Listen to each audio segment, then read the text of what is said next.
Легендите за Преспа. На местото на денешното убаво Преспанско езеро, според легендата се простирало широко, плодородно поле.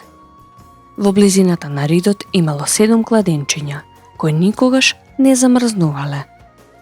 Нивните бистри води биле гордо за целата долина. Навечер, кладенчињата со чепови се затворале. Во тоа време, две племиња непрестано војувале за убавата долина. Керката на кнезот од едното племе, Преспа, била многу убава. Таа секоја вечер одела под ридот, до кладенчињата по вода. Еднаш, кај кладенчињата Преспа го видела синот на кнезот од другото племе. Нивните погледи се сретнале. Се родила љубов. Оттогаш, младите почнале скришум да се сретнуваат. Една вечер, младиот син на кнезот, кој се викал Лабид, ја чекал убавицата недалеку од кладенчињата.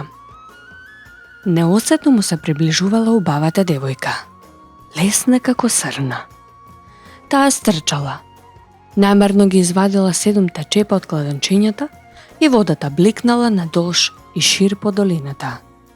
Кога ја видел младичот, со неколку скока и го попречил патот и се нашле лице в лице. Се фатиле за раци и тргнале кон ридот. Се качеле на врвот. Се прегрнале и паднале во љубовна игра. Шумолењето на водата и љубовната игра ги успала двајцата млади. Кога се разбудиле, во раните зори пред нивните очи светнало едно сиво, зеленикаво езеро.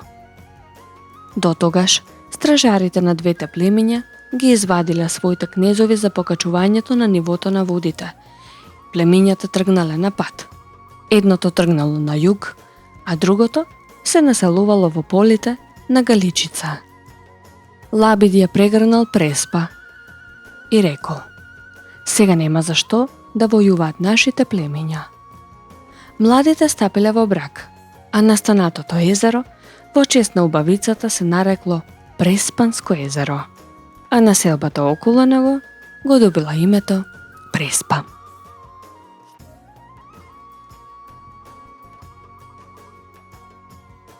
Во градот Преспа живеел богат трговец кој имал керка единка.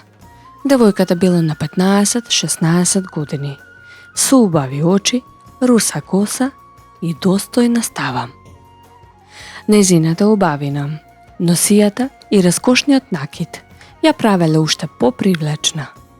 Секој што ќе ја видел го запленувала. Била гордост на родителите, како и на градот. Кога незините родители биле најбогати и најсреќни, таа умрела. Градот и приредил величествен закоп, облечена во свила, со многу злато и сребро, која целата ја обвивале во сјај. Двајца од гробарите се договориле вечерта да ја откопаат мртвата и да ги земат сите скапоценности. Ја сврлиле земјата и ја извадиле.